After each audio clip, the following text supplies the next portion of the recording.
Ayan guys, mega love shoutout everyone.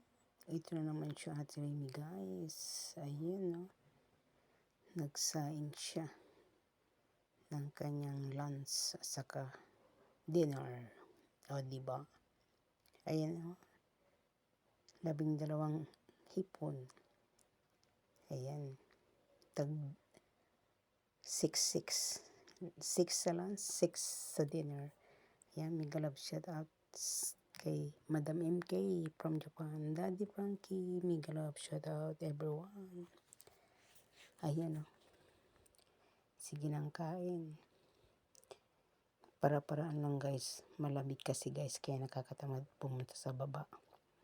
Kaya dito na ako nagluto sa aking kwarto. O diba? Kaya hindi na ka bumaba. Nagluto na lang ako. O diba? Walang oil yan. Inibabaw ko lang sa kanin yung hipon. O diba? Nilagyan ko ng konting asin. O diba? May timpla ng konti. Diba? May lasa naman, masarap. Maganda yan kasi wala na siyang oil, wala na siyang Kaya para-paraan lang guys. Sobrang lamig kasi dito guys, kaya nakakatamad bumaba. Kaya ginawa ko, nagsaing na lang ako dito. Inibabaw ko yung hipon, o di okay na, di ba?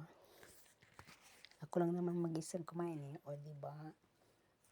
Ayan, kaya yung mga nagbabalak mag-abroad, pag-isip-isipan nyo. Lahat ng hindi nyo ginagawa sa Pilipinas, magagawa nyo dito. Bawal magkasakit. Ganun lang yan guys. Kung hindi ka marunong maglaba, matuto ka maglaba. Kung hindi ka marunong magluto, matututo ka niyan. Kaya, tiis-tiis lang guys. Para sa pamilya.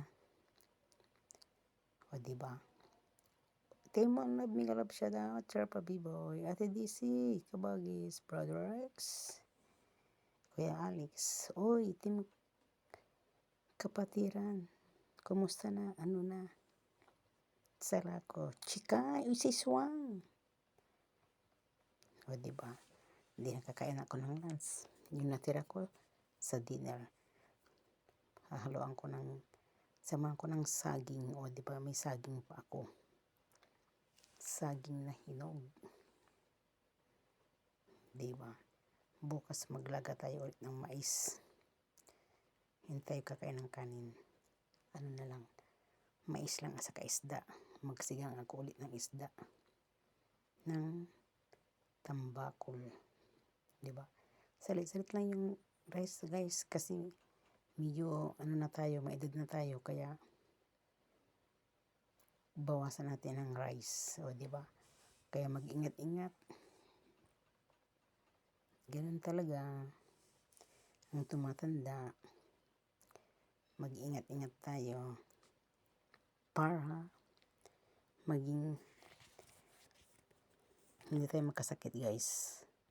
Kailangan ingatan natin ating sarili. At walang ibang tutulong sa atin kundi tayo lang. Lalo't nag-iisa tayo, di ba? Malayo sa pamilya, kaya kailangan ingat-ingat tayo guys. Ako nga ay sumasakit na ang aking tuhod. O di ba? Matanda na kasi, senior na siya Ate Remy. O